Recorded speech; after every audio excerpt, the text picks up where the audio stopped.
ان کے لب رنگی کی نچھاور تھی کہ جس نے دو سوال پوچھنا چاہتے ہیں. سب سے پہلے یہ کہ سلسلہ وارثیہ اور مداریہ میں مرید ہو سکتے ہیں یا نہیں ہو سکتے، اور دوسرا سوال یہ ہے کہ غوث اعظم اور شاہ مدار رحمۃ اللہ تعالیٰ علیہ میں کون بڑا ہے، یعنی کس کا مرتبہ بڑا ہے.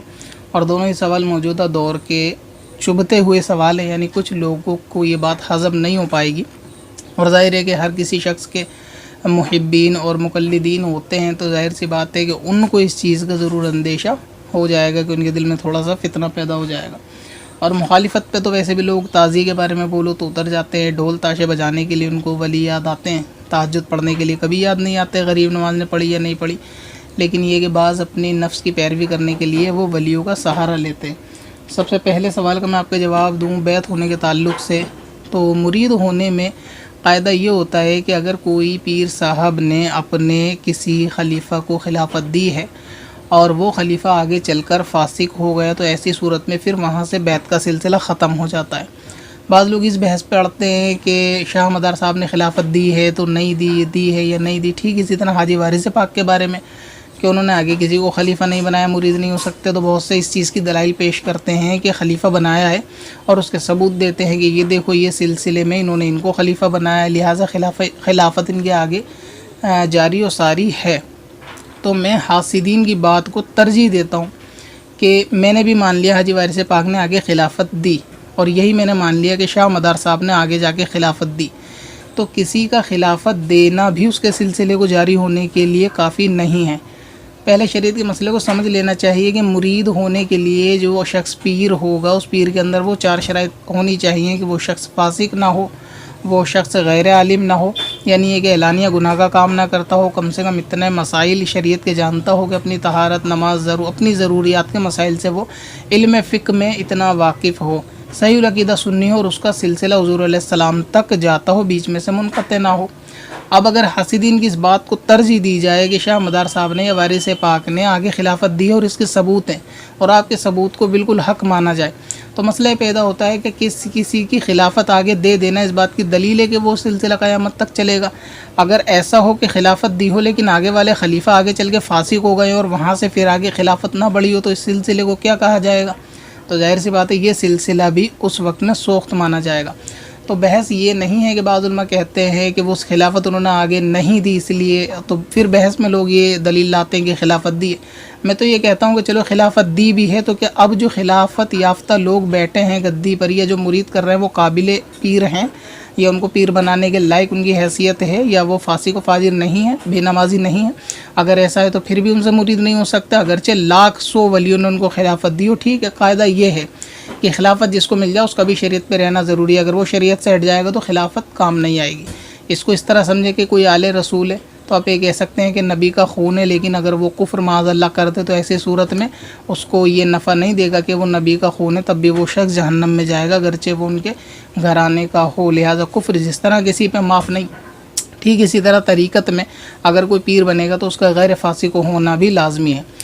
اب اس کی ایک چھوٹی سی مثال کے طور پہ میں آپ کو سمجھانا چاہوں گا تاکہ بہت سارے حاسدین کو یہ بات سمجھ میں آ جائے. تو اور دوسرا یہ کہ کوئی یہ نہ سمجھے کہ ہم کسی پرٹیکولر ولی کے نہیں مانتے یا کسی ایک کو زیادہ ترجیح دیتے ہیں، ایسا نہیں ہے. میں ایک مثال سمجھاؤں گا تاج الشریعہ کے حوالے سے تاکہ بہت سے لوگوں کو آسانی سے سمجھ میں آ جائے. یہ سمجھ لیجئے کہ تاج الشریعہ کے خلیفہ ہیں اور خلیفہ تاج الشریعہ نے کسی کو خلافت دی، آگے چل کے وہ خلافت چالو رہی، لیکن ایک دور ایسا آیا کہ وہاں آگے چل کے انہوں نے خلیفاؤں نے جو آگے خلافت دی وہاں آگے چل کے وہ لوگ ان میں سے کوئی فاسق ہو گئے. اب ظاہر ہے کہ جب سے وہ فاسق ہوئے تو آگے وہ خلافت بھی نہیں دے سکتے اور بیعت بھی نہیں کر سکتے.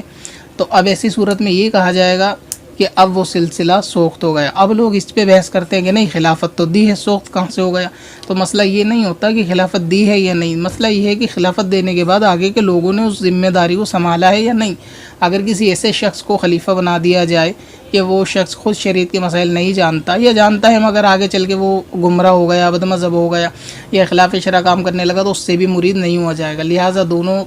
سلسلوں میں قاعدہ یہی ہے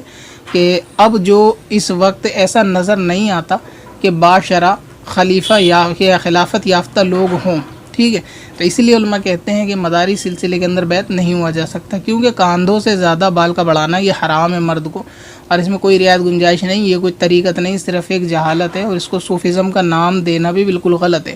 بعض یہ کہ لوگوں کو بہت تھوڑا گمراہ رکھتے ہیں، بے نمازی بھی ہوں گے تو یہ ہم وہاں نماز پڑھتے ہیں مدینے میں جا کے، اور ہم مکے میں جا کے نماز پڑھتے ہیں اور ہماری نماز الگ ہے، ایسا ہے. اچھا کھانے کے وقت پہ ان کا کھانا مدینے سے نہیں آتا، تب تو ان کو وہیں گدی پر بیٹھ کر ٹھونسنے کے لیے کھانا چاہیے، پیٹ بھرنے کے لیے. تب کبھی بھوکے رہیں 6 مہینے 8-10 سال اور یہ کہیں کہ ہمیں تمہارے کھانے کی ضرورت نہیں ہے اور ہمارا کھانا مدینے سے آتا ہے، تب تو بات سمجھ میں آئے. کھانا کھانے کے ٹائم پہ چاہیے، اور ہاتھوں کے اندر 10 انگوٹھی ہو 20 انگوٹھی ہو، نماز سے کوئی واسطہ نہ ہو، نماز سے کوئی تعلق نہ ہو، لیکن نماز جا کے مدینے میں پڑھ لیتے ہیں. کھانا بیٹھنے کے لیے انڈیا میں ہی کھاتے ہیں. تو ایسے بھی لوگ ہوتے ہیں جو پھر یہ لوگوں کو گمراہ کرتے ہیں کہ انہوں نے خلافت دی ہے. مان لیا جائے نا خلافت دی ہے، تو اس کے باوجود بھی اگر موجودہ پیر صاحب جو ہیں، اگر وہ موجودہ پیر صاحب بھی فاسق ہیں اور ان سے بیعت نہیں ہوا جائے گا. اب وارثی سلسلے کے اندر بھی یہی ہے کہ مشہور اور معروف یہی ہے، جس طرح فتاوی فقیہ ملت میں مفتی جلال الدین امجد صاحب رحمۃ اللہ تعالی علیہ کی نگرانی میں لکھی گئی ہے، غالب انہی کا فتویٰ ہوگا یہ، کہ مشہور یہی ہے کہ وارث پاک رضی اللہ تعالیٰ عنہ نے آگے کسی کو خلافت نہیں دی. اگر یہ سچ ہے خلافت نہیں دی تو پھر اس سلسلے میں بھی بیعت نہیں ہو سکتے. اب اگر کوئی دلیل دے کہ یہ ان کے خلیفت ہے، یہ دلیل ہے کہ خلیفہ بنے، چلو ان کے خلیفت ہے تو وہاں تک سلسلہ جاری ہو گیا، اس کے بعد جو خلیفہ بنے وہ بھی نمازی پرہیزگار تھے، وہاں تک جاری ہو گیا. لیکن آگے چل کے کیا اب بھی ایسے خلیفہ موجود ہیں کہ جو بادشاہ ہوں، جن کے بال کاندھے سے نیچے ہوں سنت کے مطابق، جو وقت پہ نماز پڑھتے ہو، خلاف شرع کام نہ کرتے ہوں؟ اگر ایسے خلیفہ آ رہے ہیں تو پھر بیعت کرنا جائز ہے.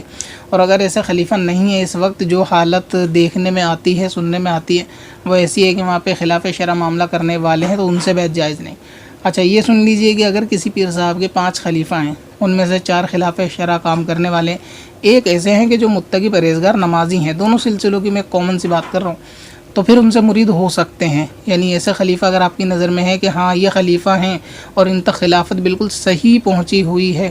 اور یہ جو مرید کرتے ہیں یہ شریعت کے خلاف عمل نہیں کرتے، پرہیزگار ہیں، تو پھر ان پیر صاحب سے بیعت ہو جائیں گے. جو بادشاہ ہوگا تو ظاہر سی بات ہے وہ قابل تعظیم ہے، ہم ان کا کبھی نہ تو ان کا رد کرتے نہ ان کے خلافت کا کبھی انکار ہے. لیکن اگر ایسا نہیں ہے کہ ان کو خلافت نہیں ملی ہوئی، یا پھر یہ خلافت آگے جاری نہیں ہے، یا پھر جن کو خلافت ملی وہ بادشاہ نہیں بچے، تو اب اس سلسلے میں بیعت نہیں ہوا جائے گا، مداری سلسلے میں بھی اور وارثی سلسلے میں بھی. وارثی سلسلے کے تعلق سے ایک یہ چیز بھی مشہور ہے کہ وہاں مرید نہیں کرتے بلکہ وہ رہبر بناتے ہیں، یعنی رہبر بنتے ہیں، تو وہ سلسلے میں وارث پاک سے مرید کراتے ہیں. سننے میں یہ آیا ہے کہ شاید چادر وغیرہ پکڑ کے بیعت کرائی جاتی ہے، اور جو بیعت کراتے ہیں وہ ان کے رہبر بنتے ہیں، اور وہ رہبر وارث پاک کے مرید کراتے ہیں. شریعت میں اس کی بھی کوئی اصل نہیں ہے، یہ بھی بے اصل چیز ہے. جو سلسلہ منقطع ہو گیا، جو سلسلہ بند ہو گیا، جن کی خلافت آگے تک نہیں چل پائی، تو ایسے سلسلے میں مرید نہیں ہو سکتے. اور ولی کی وصال کے بعد اس کی مزار کی چادر پکڑ کے مرید ہونا بھی شریعت میں بے اصل ہے.